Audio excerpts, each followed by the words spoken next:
Unfortunately, the state of Texas denied grant funding multiple times to Kerr County for these kinds of alert systems. And at the federal level, I'm sitting right now here in East Austin, not very far from Southeast Austin, where we won money. We won a big grant, multi-million-dollar grant from the Biden administration to install more anti-flooding infrastructure in Southeast Austin. But the Trump administration cut that money, got rid of money that we already had in place to prevent flooding in our community. Congressman, I just want to start off by addressing I think the press release, I think that just came out on behalf of your office and a few others within the House there. Could you talk a little bit about, what this release says and the intentions behind it? Yeah. What happened in Central Texas is horrifying, and Texans deserve answers from the Trump administration. We deserve transparency at every level of government about what went right, but also critically about what went wrong.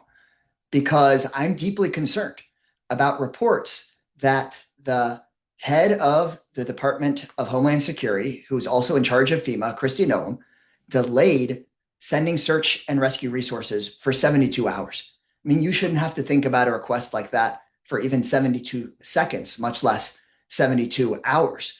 We also have significant understaffing at the National Weather Service. We need to know whether that kind of understaffing had any impact here in Central Texas. We need to know it for accountability, but also more importantly, we need to know that to keep people safe in future disasters.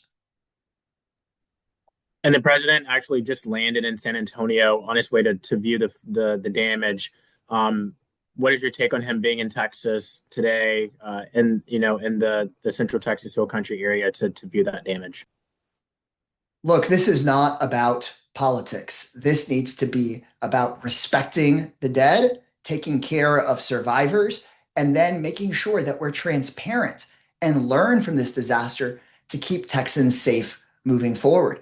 And so while the administration certainly should thank the first responders that saved so many lives, the Trump administration should also be completely transparent about these reports of Secretary Noem waiting 72 hours to send resources.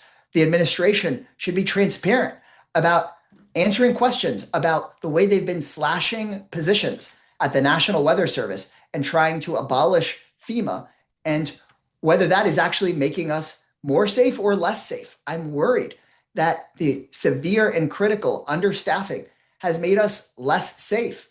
We are asking for an independent investigation to look into things like the chief meteorologist for the Central Texas area being in a vacant position. We did not have some of the key positions here in Central Texas that we need.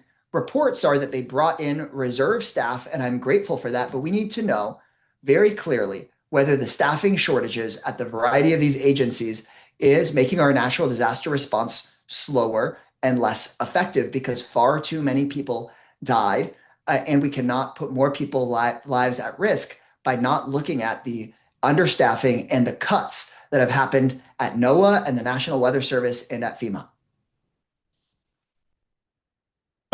And just piggybacking off of that question, I know that statement that you just made, I know there are a lot of questions surrounding the alert systems that were sent out, the timing of that, and that could all just be due to the fact of, seeing what was about to happen more clearly as the storm approached.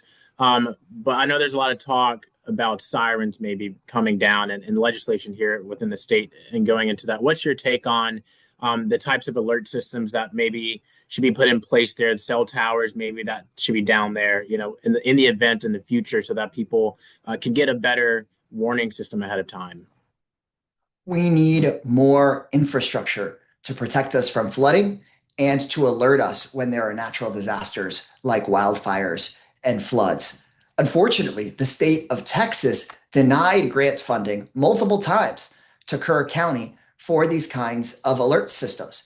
And at the federal level, I'm sitting right now here in East Austin, not very far from Southeast Austin, where We won money. We won a big grant, multi-million dollar grant from the Biden administration to install more anti-flooding infrastructure in Southeast Austin.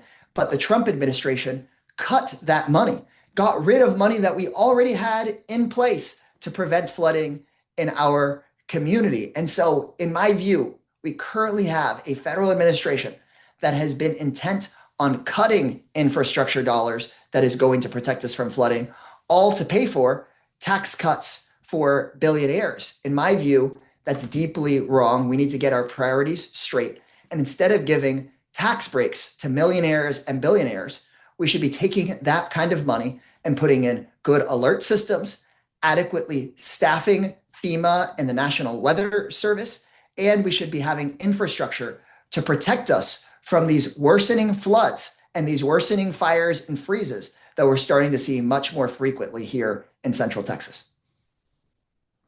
Congressman, our last question for you. A lot of the governor and a lot of Republican voices are kind of trying to push to the side maybe some criticisms of the systems and whether or not they knew ahead of time and whether better things should have been put in place. And they're trying to focus on, of course, the devastation and the loss of lives. What's your take on maybe being able to balance recognizing that some things could have been done better, but also trying to remember that human lives are lost and families are grieving? We first and foremost need to support search and rescue. We need to be grateful for the first responders that did their jobs. And part of respecting the families that have lost a loved one is to be transparent and be accountable, not just about what we did right, but what went wrong. Whether this administration was Democratic or Republican should not matter. We should be transparent about why there's reports that the DHS secretary under Donald Trump waited 72 hours to send search and rescue. We should be transparent about why critical grant funding was denied for flood infrastructure and flood alert infrastructure. We need to be transparent. If we want to respect the people whose lives have been lost, then we need to be able to provide answers because Texans want those answers. They don't want more politics.